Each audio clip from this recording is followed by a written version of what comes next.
In the early stages of the research process for Feathered Heart's music video, I analysed existing media products including digipacks and posters from real artists, as well as actual music videos. The videos I studied covered a range of different genres and artists such as Beyoncé, The Beatles, Sam Smith and Iggy Azalea.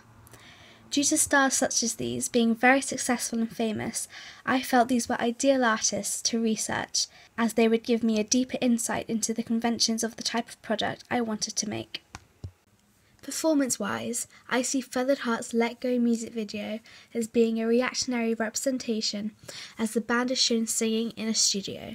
They are singing about a breakup due to cheating. As Feathered Heart's band members are teenagers, this makes them more accessible to their target audience, as well as the subject matter also being relevant to situations teenagers might be facing. Though in terms of the music video's narrative, I feel one could argue that it is both reactionary and radical. From my research into similar media products, I saw that many music videos contain troubled relationships, but they almost always showed the male in the wrong. As I showed the breakdown of a young couple's relationship, I considered this reactionary. Not just in terms of the chosen genre, but also compared to real music videos. The aspect that I feel is radical is the fact that it is the female counterpart who is being seen as the villain. I did this to make the narrative more interesting for the audience, and to make them challenge the stereotypes they might have. This is unlike Not the Only One by Sam Smith, where a man is shown cheating on his wife.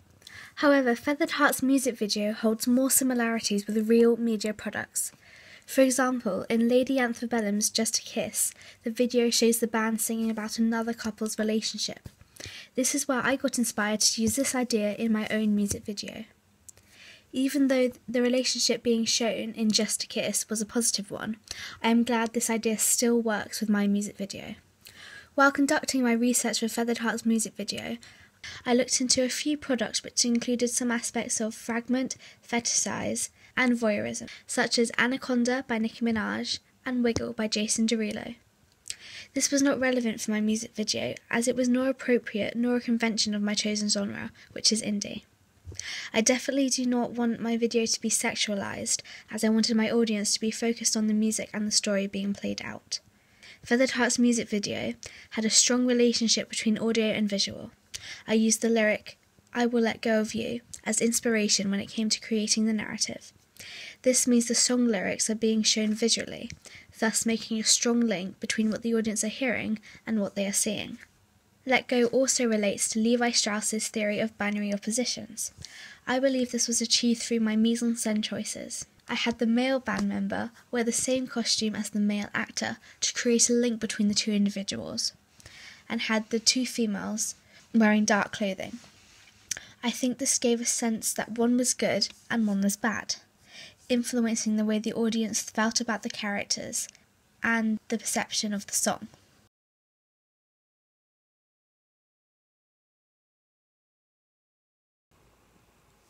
I kept in mind throughout the process that there needed to be consistency between my print products and my music video, as this shows a good level of planning that all successful products require.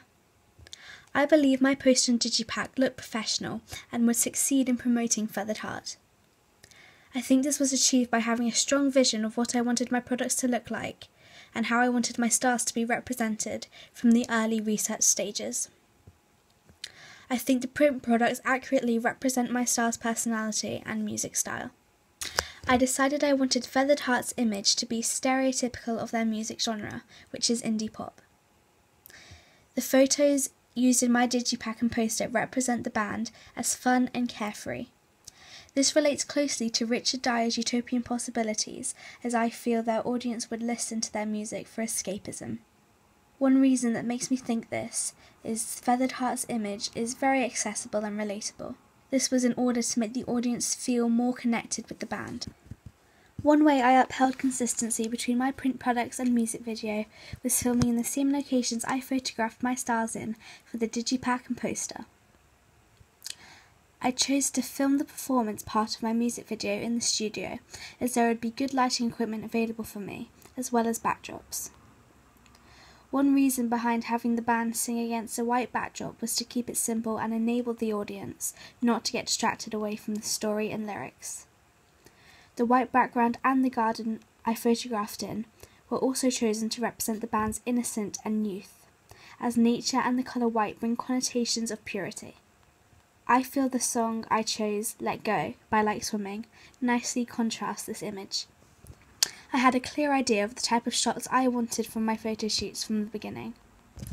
I wanted the band members to appear close and to have the boy next door, girl next door feeling that many teenage indie fans could relate to and aspire to. Looking at Richard Dyer's star theory, I feel certain utopian possibilities were achieved in relation to Feathered Heart's image.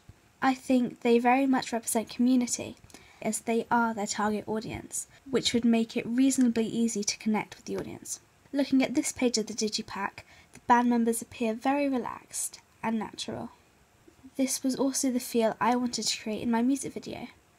I was inspired by photos such as these while I was on my photo shoot.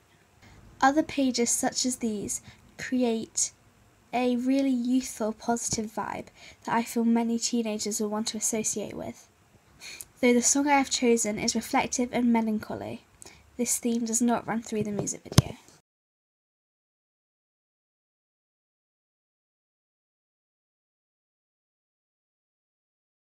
Audience feedback is very important when it comes to making any sort of product. Throughout this process, I conducted multiple audience research surveys. The main point I got from this was that many people I asked liked the simplicity of the music video, as it followed the conventions of the genre and allowed them to connect with the story. When I asked about specific parts of the video they liked, around 60% of them said they liked the clip where they could see Siobhan putting on eyeshadow, but the focus was adjusted so you could see the powder dust floating in the air. I really liked the cinematic aspects that I incorporated into Feathered Heart's music video. These aspects consist of black bars and opening credits. 100% of the individuals I asked said they also felt the aspects were an interesting feature that enhanced the professionalism of the music video. I got this idea from Sam Smith's music video, Not the Only One. These aspects were included in his music video, and they created a reasonable sense of class which I found very engaging. 2 parts of the music video I was able to develop on after receiving my audience responses were that they wanted to see the 2 band members together and also thought the glow effect in the flashback scene didn't work well. I was able to build and change my music video based on these critiques by creating split screens to show both Andrea and Travis on screen at the same time, and also adjusting the effects in the flashback scene by making it black and white. After I had completed the final draft of Feathered Heart's music video, I gathered a few of my peers to watch it and then answer one question, so I could see where the video stood at this draft that I was happy to have as a final. I asked, do you feel Feathered Heart's music video is an accurate representation of their genre, which is indie pop? Here's what they said. I would say yes, it is a very accurate representation of the genres. I find that the chorus is a very good example where it mixes pop and indie together. I like the visuals presented. The mise-en-scène is very good. The setting, the acting performance and the colours were very indie and remind me a lot of previous videos I've seen. I think that the music video is very indie. I think the song is probably more the indie part of it than the video is really pop. It goes into that kind of genre because the song is very different and it's very like the harmony of it and stuff, and then the video is very pop, just how it is, and the performance and stuff. Yeah, definitely. It's very accurate. I mean, like in a normal, typical love story, whenever it's like a music video, they always get together at the end. But this one, she doesn't. Very different. She knows she can do better, so she turns around. Yeah, Yeah. it's good. I like it. Alternative storyline, Yeah. alternative indie pop.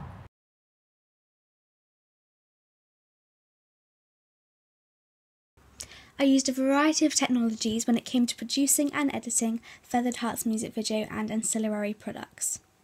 I used Adobe Photoshop to compose and edit the band's poster and digipack. I am very confident with using this program, so I really enjoyed being able to show my skills in the exciting task of creating the ancillary products. I was able to retouch my shots and try a range of different designs. I used features such as the clone stamp tool to remove distractions from the photo, such as a car in the background, a hair out of place, or some unfortunate shadows from the studio shoot.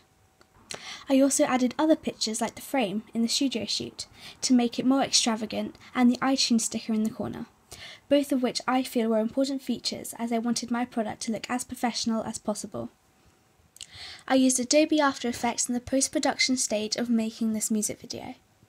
I used this software to colour correct some of my footage so it would fit in better with the genre.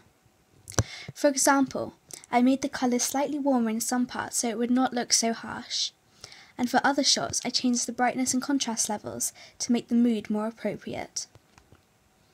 Filming a music video was great practice when it came to using Adobe Premiere Pro. I am still getting the hang of the software's features, so it was a great opportunity to explore them and see what worked with my vision for the music video. I knew I needed to make the flashback sequence different from the rest of the music video, so the audience would be able to distinguish the change in time. I did this by making the footage black and white and adding motion to the clips. In this software, I was able to create a gentle zoom in these shots. I think this definitely gives the section a dreamlike feel and stands out against the rest of the music video. I was able to create multiple split screens by cropping my shots and arranging them adjacently, leaving a thin black strip between them to show that they were two separate clips. I used my Nikon D50-100 camera for filming the music video. I also used a tripod when appropriate to ensure my shots were stable and level. As I am fairly experienced with photography and this model of camera, I was able to capture some interesting and unusual footage. For example, around the middle of the music video, I tried adjusting the focus in different ways, and as a result I was able to capture the dust of the eyeshadow floating in the air. When I conducted my audience research, many of my peers said it was their favourite shot in the video. I also used websites such as Holia's Creative Blog for Media to upload and track my progress during the production. YouTube was also very important as I could keep a copy of my drafts and photo shoots online and was able to post them to my blog and access them whenever I wanted.